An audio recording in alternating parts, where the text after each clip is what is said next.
everyone, my name is Laika Major Castro Paralog, and the name of my tutor is Princess Cyril de la Fuente from Cadaloria High School, incoming grade 9. Hello everyone, I am Trisha Kitala. So my tutor's name is Princess Nicole A. Palo from San Pablo Elementary School and incoming grade 7 student. Hello everyone, my name is Adeline T. Ruano from BSED 2D. My tutor's name is Naomi G. Ruano from Angadanan National High School, incoming grade 8 student.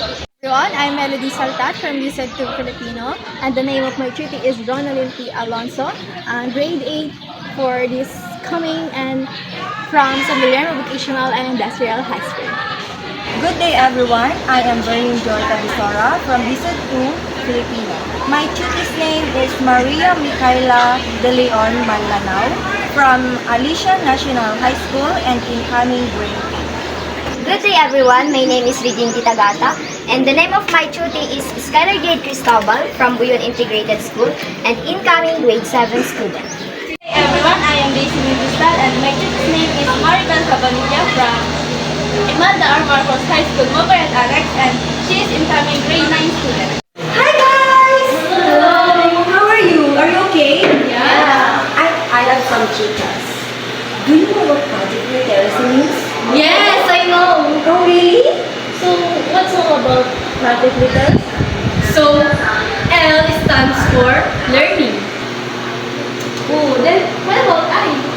So, I stands for innovative. T for what? T stands for techniques. Wow! Then what about E? E stands for enjoyable. Oh! How about the R? So, R stands for reading. Wow!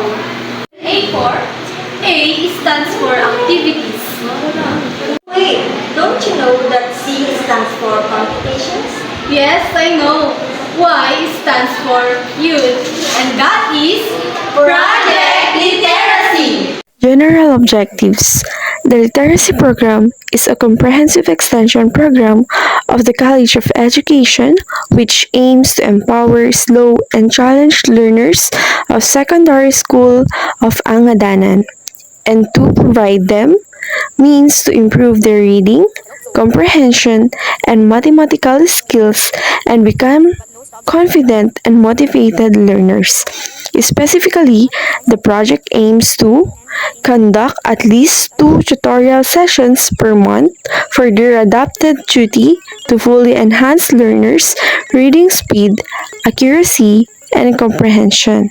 The second one, enrich the capabilities and capacities of the tutees in terms of their mathematical skills through tutorial sessions. The third one, empower the tutees and increase their motivational and confidence level to excel in their academic performance. Number 4, increase at least 85% of the level of literacy of the slow and challenged math learners. And the last one, increase at least 85% of the competency level of non-readers, poor readers, and poor comprehension skills of students. Sang Nila Utama was fascinated by the sight of the island. He turned to one of his subjects who had followed him. What is the name of the island? The subject looked into the distance and smiled. That is Temasek, Your Highness. Then we are going there.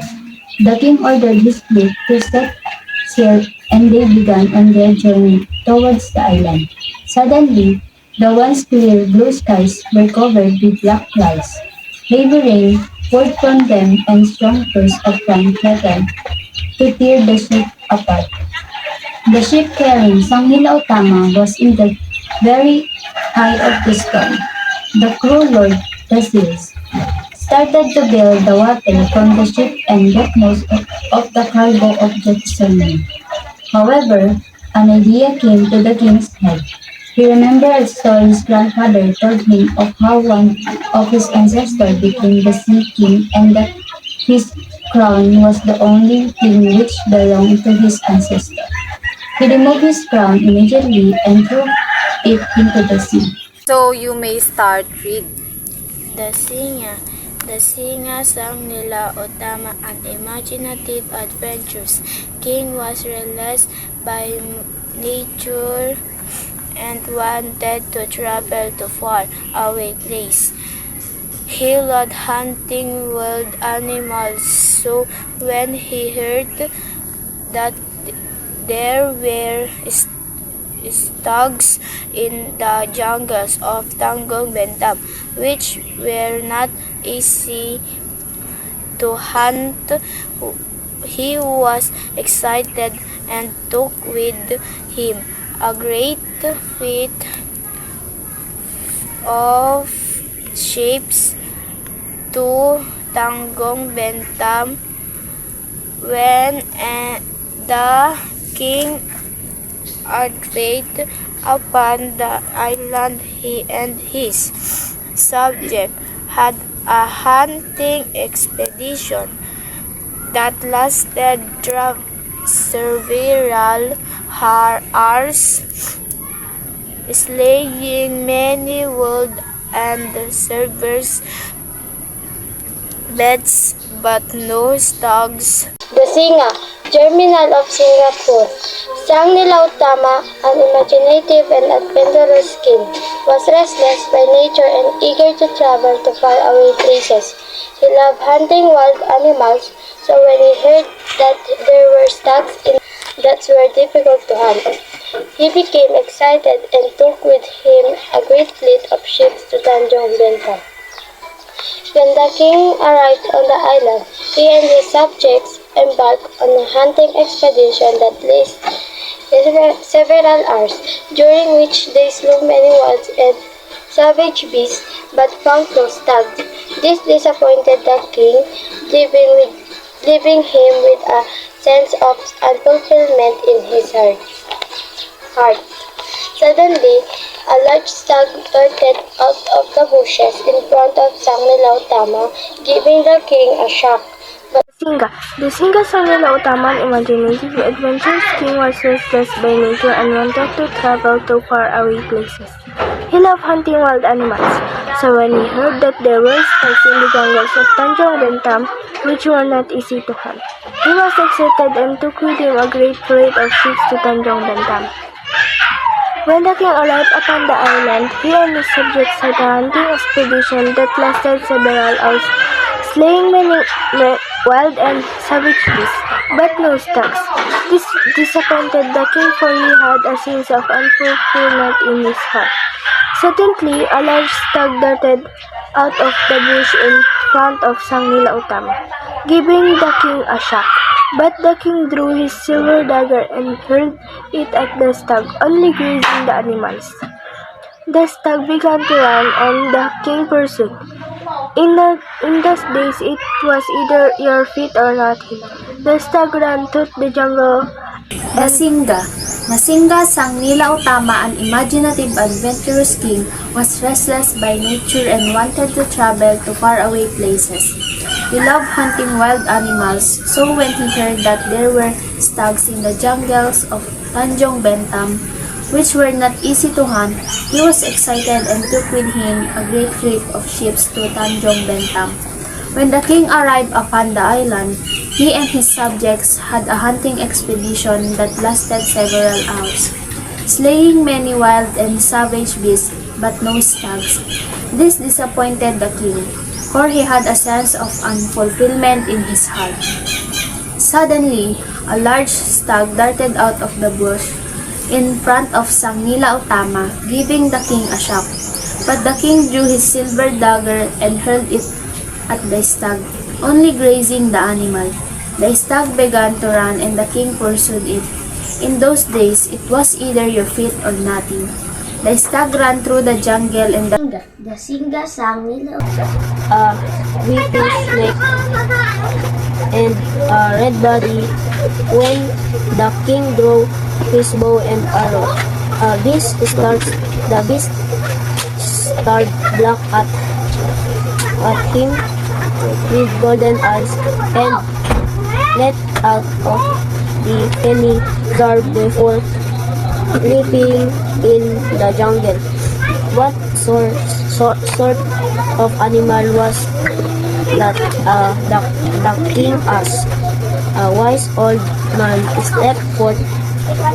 I have seen animals. Lasing kasang ni Layutama, an imaginative, adventurous king, was restless by nature and wanted to travel to faraway places. He loved hunting wild animals, so when he heard that there were stags in the jungles of Tanjong Beritam, which were not easy to hunt, he was excited and took with him a great fleet of ships to Tanjong Bentam. When the king arrived upon the island, he and his subject that hunt expedition that last several hours, slaying many wild and savage beasts, not to stags, but no stags. This disappointed the king, for he had a sense of unfulfillment in his heart. Okay. Cyril, paano nakatulong sa iyo ang ginawa nating pabasa? Nakakatulong po ito sa pamamagitan ng mas napapalawak po yung aking isipan sa pagbabasa. Tsaka mas naunawaan ko po yung mga kwento kong aking nababasa. Mahusay. Kung ganon na mahalaga nga itong pagbabasa na ating ginawa. Anong po, at saka marami po siyang naitutulong tulad po sa akin para po sa pagbabasa po sa mga iba't ibang mga kwento po. Sa mga mas lalo pong mas lalo ko pong nauunawaan mabuti yung mga binabasa ko. So, ano naman sa tingin mo ang pagbabago sa iyong sarili noong nagbasa ka? Mas napapa-improve ko yung pagbabasa ko. Mas nauunawaan ko ng malalim yung mga kwento ko at nauunawaan ko ng mabuti. Anong masasabi mo sa journey na ating ginawa simula session 1 to session 7?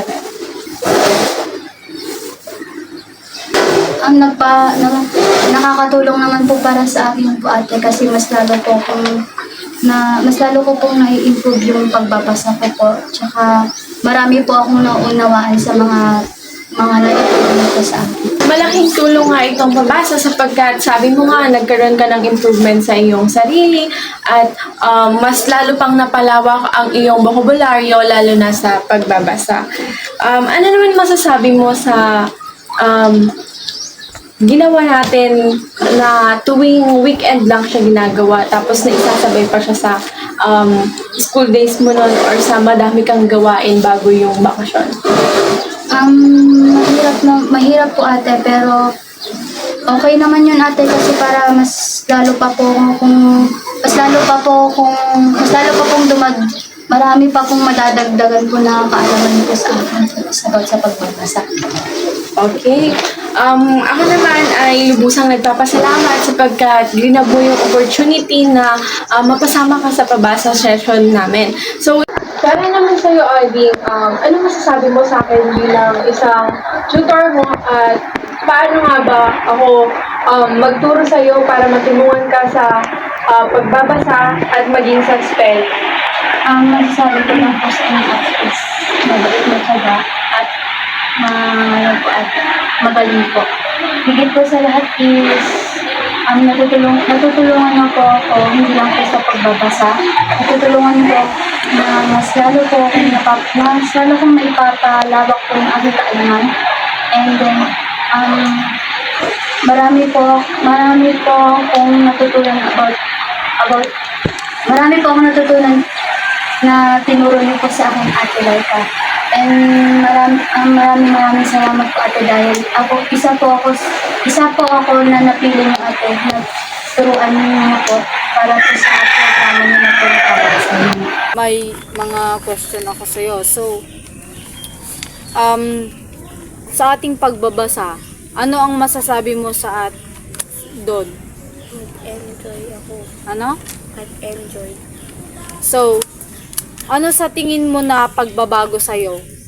Mas gumaling ako magbasa. Mas nag-improve ka bang magbasa? Oo po. So, ano ang masasabi mo tungkol sa akin as your tutor? Ano natin may bagam kanya as your tutor? Magaling magturo. So, ayun. O, yan lamang ang aking question. So, dito na nagtatapos ang ating last session.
Maraming bagay ang natutunan ko sa aking guro na lubos kong pinapahalagahan.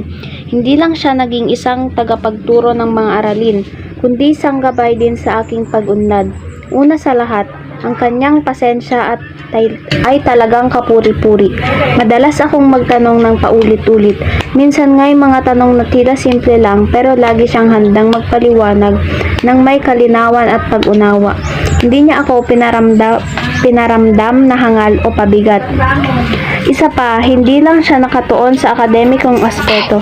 Tinutulungan niya kaming bumuo ng aming tiwala sa sarili at maging kritikal na mananaliksik. Pinag-isipan niya ang aming mga kakayahan at hinuhubog ang aming mga talento. Nakita ko sa kanya ang pagnanais na makita kaming umunlad. Hindi lang bilang mag-aaral, kundi bilang tao rin. Sa totoo lang, isa siya sa mga taong nagbigay inspirasyon sa akin para maging mas mahusay at mas determinado. Lubos akong nagpapasalamat sa lahat ng kanyang paggabay at pagtuturo. So ating ngamin adyo last session tan. Para kanyang met, anamat iti makunam din aramid ng activities mula first session hanggang this session. Kumbaga anamat ti mai-comment mo. Mayat mat ate. Tatno adati maadal ko.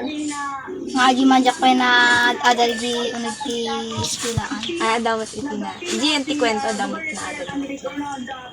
Example.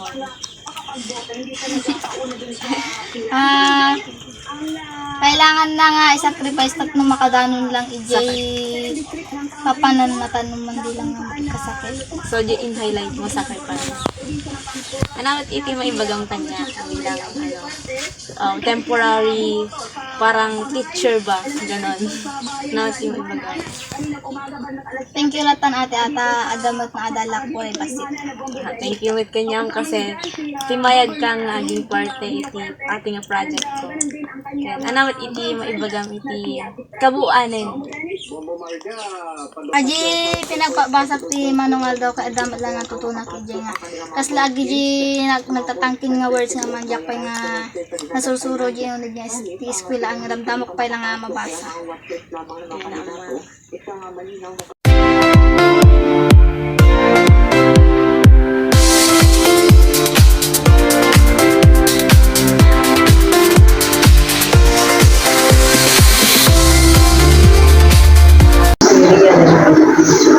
Ilang taon na po ate? Okay. Ngayon po ate ay may inihanda po akong ilang mga katanungan para po sa inyo ni Cyril. Una pong katanungan sa iyo ate, ano ang masasabi mo sa project na ginawa namin dalawa ng inyong anak? Ang masasabi ko lang na sa project na pabasa na ito ano siya nagpapasalamat ako dahil isa siyang pinili mo sa daming bata dito. Kaya marami siyang natutunan ang pagkaintindi lahat. Marami siyang natutunan kaya pasalamat ako sa iyo dahil isa siyang kahit Sabado Linggo na kahit busy siya sa pag-aaral na lahat time pa rin siya na pupunta sa iyo para lang may natutunan siya kahit lahat may pati ano yung pagka spelling daw kahit wala siyang alam noon ngayon maraming siyang natutunan kaya salamat. Pangalawa naman pong katanungan, ano pong mensahe nyo tungkol dito sa project namin? Bilang ina, malaking tulong yun sa amin dahil hindi ako perfectong ina na lahat ng obligasyon hindi ko siya maturuan dahil anak ako maliit kaya papasalamat ako dahil isa siyang tulungan siya na pagbabasa. Kaya maganda talaga yun ng mga project na yan kinuha mo siya dahil ang dami niyang natutunan. Kaya lahat ng mga proyekto ngayon, kailangan talaga na may matutunan din siya ngayon dahil sa ang hirap ng ngayon na wala silang matapos sa hirap ng buhay ngayon kailangan talaga na marami siyang matutunan dahil kaya pasalamat ako din sa isa ka din na tinulungan mo siya lahat ng mga kailangan niya kaya marami din siyang matutunan dahil kaya salamat sa iyo. Ate, may pagpapasalamat ko po ba sapagkat si Cyril po yung napili ko na, bilang tutor ko at ano po yung masasabi mo dahil isa po siya sa pinili ko sa dami ng mga estudyante meron dito sa barangay natin. Papasalamat ako sa iyo kahit sa dami ng bata na gusto sumali dyan. Buti na lang siya yung pinili kasi malaking tulong sa akin dahil advance na yung tulong sa kanya. Tapos lahat ng mga gawain, alam niya na dahil sa tulong sa kanya. Kaya salamat sa tulong sa kanya. Marami talaga siya natutunan. Kaya napakasalamat ako sa iyo dahil dyan sa mga proyekto na yan na programa na pagbabasa, marami siyang natutunan. Malaking tulong din talaga sa school. Kaya dahil sa pagtuturo mo, lagi siyang simula ngayon, kada first quarter may honor na siya. Kaya salamat talaga na lagi kang tayo ka nandyan sa kanya. Nagabayan mo siya. Kaya thank you talaga. So, good day po. Ako si Trisha Kitola. So, kasama ko po yung kapatid ni Princess Nicole na grade 6 student. So, dahil po kasama ko yung kapatid ni Princess Nicole ay wala po yung mama nila dahil nasa ibang bansa po. Hello po, ako po si Jamaica, kapatid ni Nikli. So, unang-una sa lahat, maraming salamat dahil pinaunlakan mo yung pag-i-interview ko na kahit ilang minuto lamang. So, ready ka na po ba? Opo. So, unang katanungan, anong masasabi niyo sa kapatid niyo? Ang masasabi ko sa kapatid ko ay mas natuto na siyang magbasa. May improvement po ba sa kapatid niyo sa kanyang pagbabasa? Meron kasi mas magaling na siyang magbasa at mas bumilis na. Last katanungan po, may naitulong po ba ako sa kapatid niyo? Meron, sobra, dahil mas naturuan mo ng maayos yung kapatid ko na magbasa, and sobrang pasasalamat ko sa pagturo mo sa kapatid ko dahil mas na-enhance niya lalo yung reading skills niya. So, maraming salamat po sa inyong pagpapaunlak sa ilang minuto lamang. Maraming salamat po. So, hello tita. Ako po si Evelyn Ruano. So, ako po yung tutor ni Naomi Ruano, tita. So, kayo po, ano po yung tita? Ako si Lenny Ruano. Anak ko si Naomi. So, yung tita, ngayon ang tatanong ko lang is, ano po yung napansin nyo kay Naomi po dun sa kanya pong pagbabasa po? Mas okay siyang magbasa ngayon kaysa noon. Kaya, mas sumusay siyang magbasa. So, tita, nakikita niyo naman po si Naomi na nag-e-enjoy po sa kanyang pagbabasa ngayon po. Oo, kasi excited siya palagi pag tinatawag, pag oras na ng pagbabasa, excited siyang pumunta. So, ngayon po, tita, is, ano po yung masasabi niyo sa amin sa pagtuturo namin sa anak niyo po? Yun nga, nagpapasalamat din ako kasi isa siya sa mga napili nyo na magbasa at saka marami din. Yunak lang no mayati pa nagbasa ni Nalinen kung okay sa unan kasi tuloy-tuloy di pa nagbasa na mayat din kaya lang nagkapsat boses na tawin. Gamin ante mga masangogar nga matutukan kasi nagbakasyon mo gawin ita. Nag-session kami gawin ko may day. Nasakto nagbakasyon. So interview na lang aja niya ti progress na jay. Bidda-biddal ba kasjay? Video lang ti pagkakukwat maya.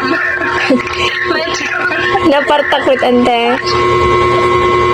Pimartak nagbasa tamok kasi di mo una medyo bidda-biddal pa tapos makita mo naman no minutes no kwa kinapartak na nakita nga 40 minutes aja last nga video na so wasla damot improve na basit.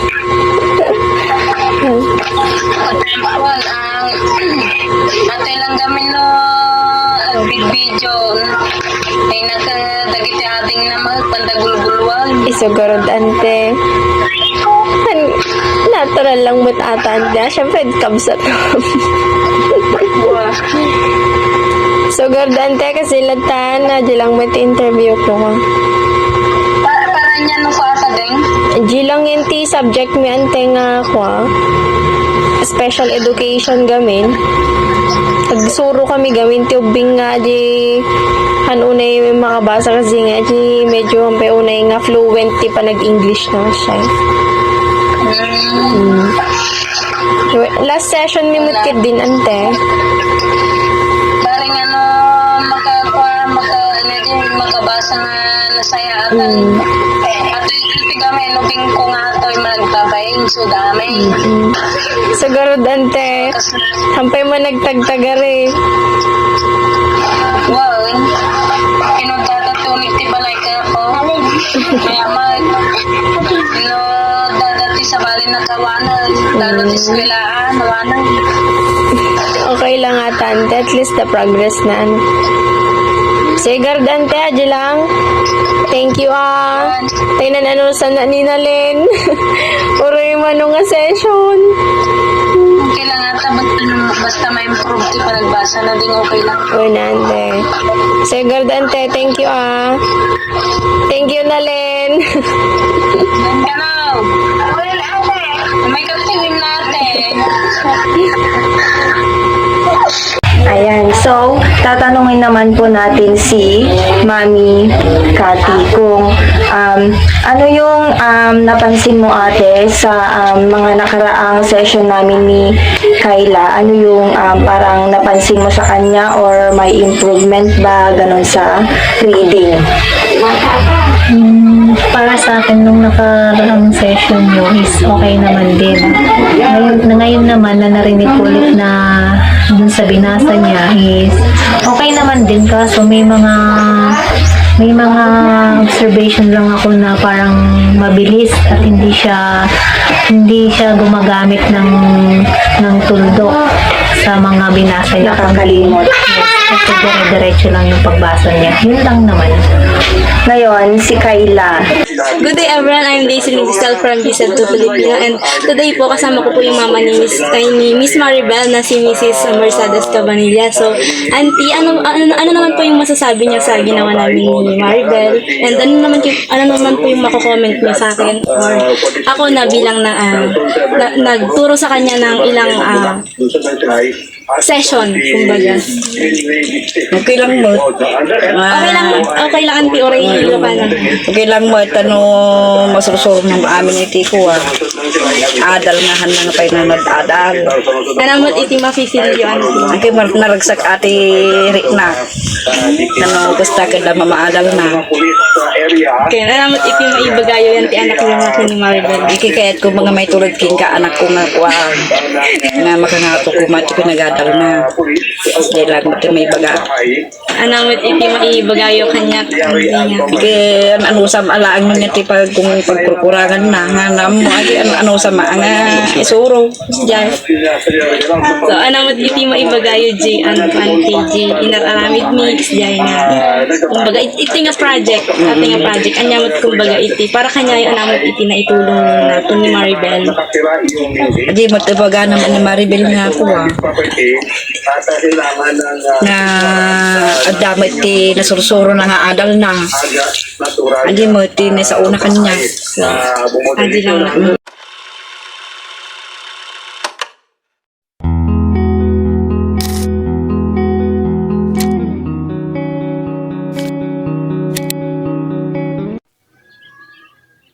Magandang hapon po sa inyong lahat. Ako po si Lady Major Castro Paralog, second year student po ng Bachelor of Secondary Education sa Isabel State University, Angadanan Campus. Ngayong araw na ito, nais ko pong ibahagi ang naging karanasan at reflection ko tungkol sa pabasa na aming isinagawa ng 7 session. So, ang aking duty po ay si Princess Cyril de la Fuente. At ngayon, samahan niyo po ako na balikan at tanawin kung ano nga po ba yung mga naging reflection or alaala sa isinagawa naming pabasa.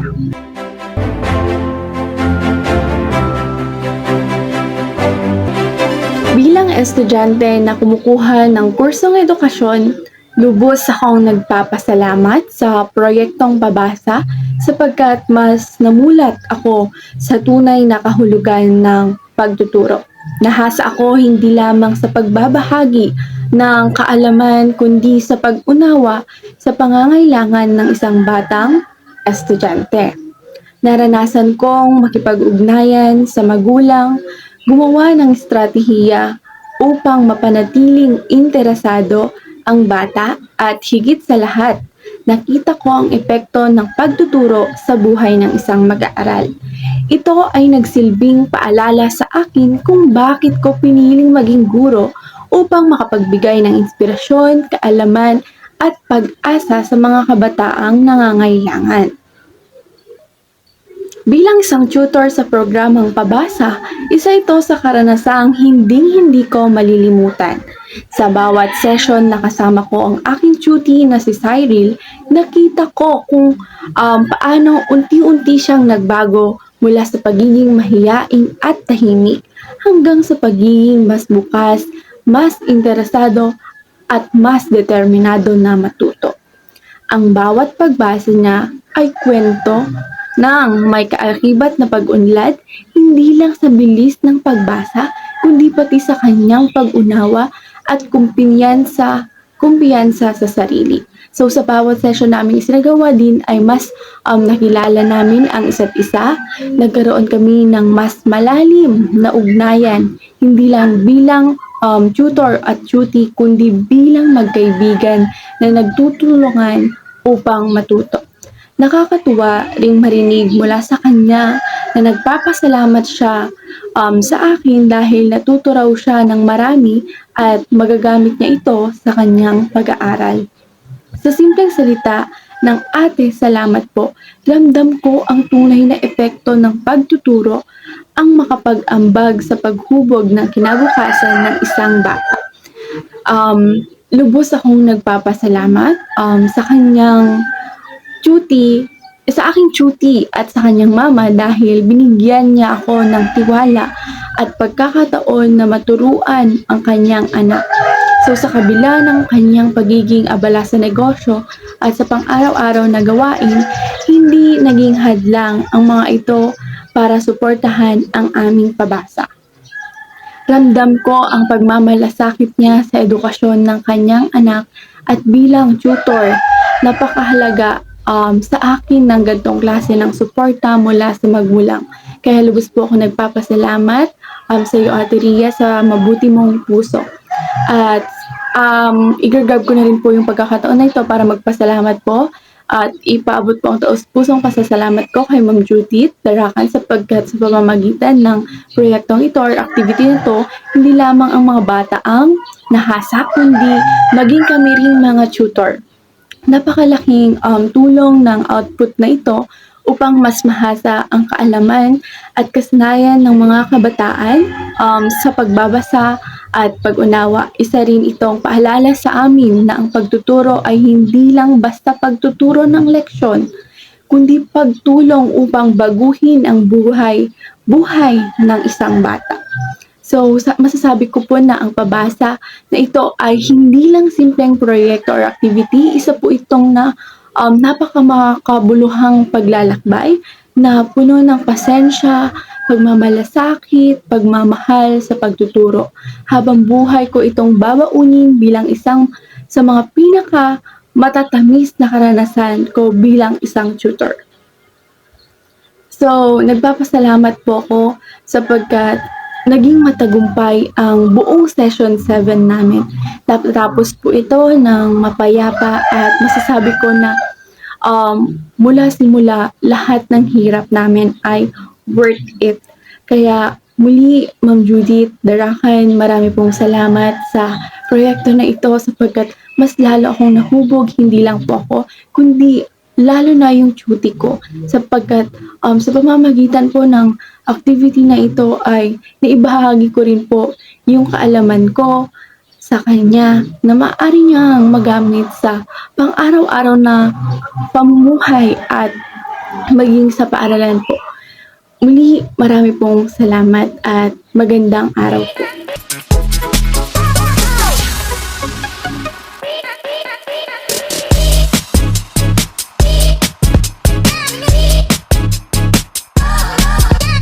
My reflection is tutoring Nicole in reading was a rewarding experience. It is worth it na nakatulong ako and napakagaan sa pakiramdam na willing siyang maturuan, matuto at ma-improve ang kanyang reading skills.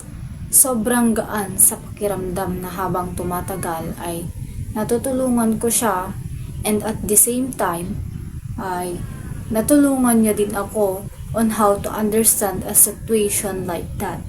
And ang pinakauna dapat na taglayin ng tutor ay mahabang pasensya. So, my observation to Princess Nicole ay yung batang yun ay sobrang bait. Hindi siya humingi ng kapalit na kapag every session namin is willing talaga siya na magbasa, hindi mo siya makikitaan ng pagsisisi. Kapag sinabi ko sa kanya magbabasa tayo bukas, ang laging sagot niya ay, sige ate. So, hindi siya yung batang mareklamo talaga. Minsan, nag-struggle pa din siya na i-pronounce yung ibang words, pero ang napansin ko sa kanya ay mabilis lang siyang matuto at maka-adapt ng mga words na nahihirapan siyang i-pronounce. So, noong unang beses naming magbasa ay talagang una kong napansin sa kanya is mabagal siyang magbasa and nahihirapan siyang mag-pronounce ng mga words, pero habang tumatagal ay nag-i-improve siya. So, kumbaga mas gumaling siya at bumilis na magbasa, at doon unti-unti siyang natututo. Yun lamang. Thank you. So, hello everyone. My name is Adeline Tiruano from BSET Filipino. So, this is my overall reflection. So, at the beginning of my tutoring journey, my tutor approached reading and writing with hesitation and limited confidence. So, the session was foundational. So, ginawa namin dito ay nag-umpisa muna kami sa pagbabasa para mas matuto siya kung makitaan siya ng kung ano pa ang i-improve sa kanya. And it required patience, encouragement, and a nurturing environment. So, I realized the importance of adjusting my pace and using creative strategies to make learning engaging and relatable. So, by the final session, the transformation was evident. So, my tutor had grown more confident in reading aloud, writing basic sentences, and expressing ideas with clarity. We explored short text, discussed meanings, and even practiced writing short paragraphs. So, it was rewarding to witness not only academic progress, but also a genuine curiosity to learn. So, this experience reinforced the value of consistency, encouragement, and personalized teaching. So, each small step built a strong foundation, and seeing the growth from the first to the last session was a fulfilling reminder of why teaching matters. And that's all. Thank you. Good day, I'm Melody Saltat from BSED 2 Filipino, and the name of my tutor is Ronaline Alonso, grade 7 student from San Guillermo Vocational and Industrial High School. As I sit down to reflect on my tutor session, I'm struck by the progress we've made and the challenges we've faced. I've been thinking a lot about what works well and what doesn't, and I'm eager to share my thoughts with you. One thing that's become clear to me is that you respond really well to visual aids and hands-on activities. However, I've also noticed that time management and organization can be a bit of a struggle for you. And I'll realize that we're running low on time, but I'm committed to helping you develop strategies to overcome these challenges. Of course, there have been challenges along the way. I've struggled to balance covering all the materials, giving my tutor enough time to process and ask questions. There have been moments where I've felt like I'm talking too much and not giving them enough space to contribute, but I've tried to be mindful of these challenges and adjust my approach accordingly. Through our sessions, I've learned the value of patience, empathy, and flexibility. I've come to realize that every individual learns differently, and it's up to me to adapt my approach to meet their needs. I've also learned that it's okay to make mistakes and that it's a natural part of the learning process. As we move forward, I'm committed to continuing to refine my approach and find ways to be better As I move forward, I'm committed to continuing to refine my approach and find ways to better support my tutor's learning needs.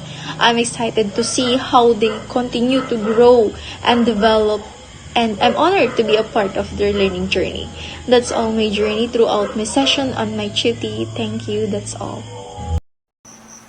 Ayan, so hello everyone. I am Verhin Joy Tabisora from BSET 2 Filipino, and ang pangalan ng tutor ko is Micaela De Leon Malanao, which is grade 7 student and incoming grade 8 na siya this next school year.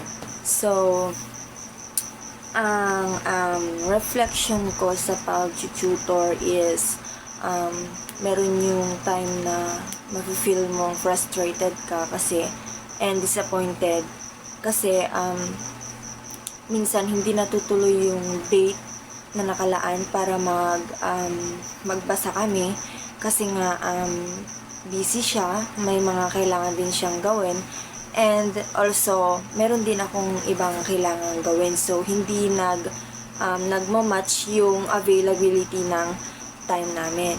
At na-realize ko dito na ang pag-tutor, you need ang mahabang pasensya at kailangan wag mong mahalin yung pag-tutor mo, kundi mahalin mo kung sino yung tinututor mo.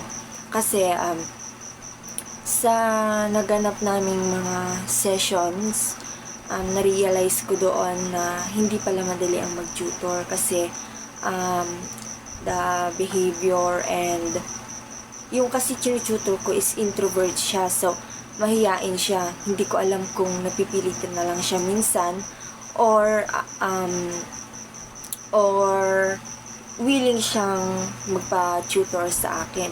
So, ang ginagawa ko is chine-chat ko muna siya kung available yung time niya kasi kapag nag-chat ako sa kanya, it means available ako. So, sabihin niya, hindi daw kasi busy, ganyan. Pero, few minutes, nag-chat back siya ulit sa akin. And then, sinasabi niya na ituloy na lang muna namin yung session namin. So, grateful ako doon, banda, kasi napakabait niyang bata at saka mahiyain siyang tumanggi kapag meron yung times na inaaya ko siyang mag-session kasi minsan di ko alam sinasabi ko sa kanya. Sabi ko, hi, pwede ba tayong mag-session ulit? Ganito, ganyan. So, hindi ko, I can't explain to her very well kung ano yung purpose ng pag-tutor ko. So, sabi ko sa kanya, ang purpose ng pag-tutor namin is hindi lang para sa grade ko, kundi para din sa kanya, for her, na para may matutunan din siya. So, based sa nakaraang mga sessions namin, sa mga nagdaang sessions namin, usually, ang saya-saya naman. After naming mag-session, actually, tinatanong ko siya after ng mga session namin kung nag-enjoy siya. So, sabi niya, opo ate. At saka, sabi niya, okay lang naman sa akin ate na kunin mo ako bilang tuty mo kasi gusto ko rin na habang vacation is may ginagawa daw siya. So, thankful ako doon, banda, kasi nagagawa niyang maglaan ng oras para sa akin para matuloy yung yung session namin. Marami akong natutunan. Kailangan mong maging mapasensya, kailangan mong mapangunawa, kailangan mong intindihin yung pagka-introvert niya, kailangan mong mag-adjust. Ayan. Number 1 talaga yung adjustment kasi hindi naman kayo parehas ng iniisip. Sometimes, iniisip ko baka napipilitan or what. So, sabi niya naman, hindi.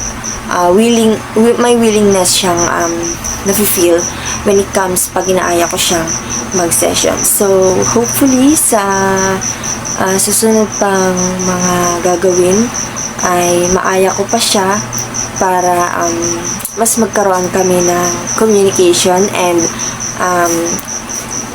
mas makilala namin ang isa't isa. Kasi kahit kapitbahay ko siya, mahiyain talaga siya. Lalo pagdating sa akin, she's a type of person na sobrang mahiyain. Kailangan mong maunang mag-approach sa kanya para i-approach kanya, ganun. So, yun lang. Good day everyone, my name is Regine Tagata and ang pangalan ng batang aking tinuturuan ay si Skylar Jade Cristobal. Siya ay grade 6 student. So, ang na-observe ko sa kanya ay since no first session namin ay sobrang bilis niyang magbasa to the point na hindi niya napapansin yung tamang paggamit ng comma, then yung sa tandang pananong, And dun sa period, di siya talaga gumagamit or di siya marunong gumamit ng mga yun. Then, may mga word din siyang hindi ma-pronounce ng maayos. And kahit na inuulit-ulit ko naman sa kanya na sabihin kung ano yung tamang pag-pronounce, ay patuloy niyang hindi pa rin maalala or hindi niya, nakakaligtaan niya pa rin kung ano yung tamang pagbigkas sa mga words na to. And then, na-observe ko din naman sa kanya na mas lamang naman yung mga word na alam niyang basahin kaysa sa mga word na hindi niya alam. Kumbaga may sa mga doon siya nahirapan sa mga bagong word na kung saan ay aka-encounter niya lang. So overall is may progress naman yung working namin together since tinuturuan ko naman siyang maigi. That's all. Thank you so much. Hi everyone, I am Daislyn Bistal from DSED 2 Filipino. After doing the reading comprehension project, I realized that helping someone understand what they read is more than just reading the word. It is important na maipaintindi sa kanila yung mensaheng nais iparating ng kwento at ang kahulugan nito.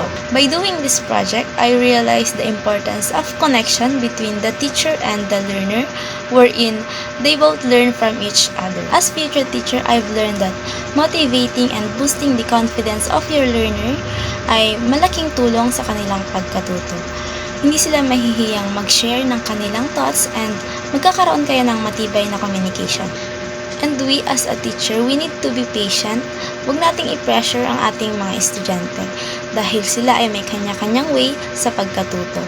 And I believe na lahat ng bagay ay nadadaan sa tama at maayos na proseso.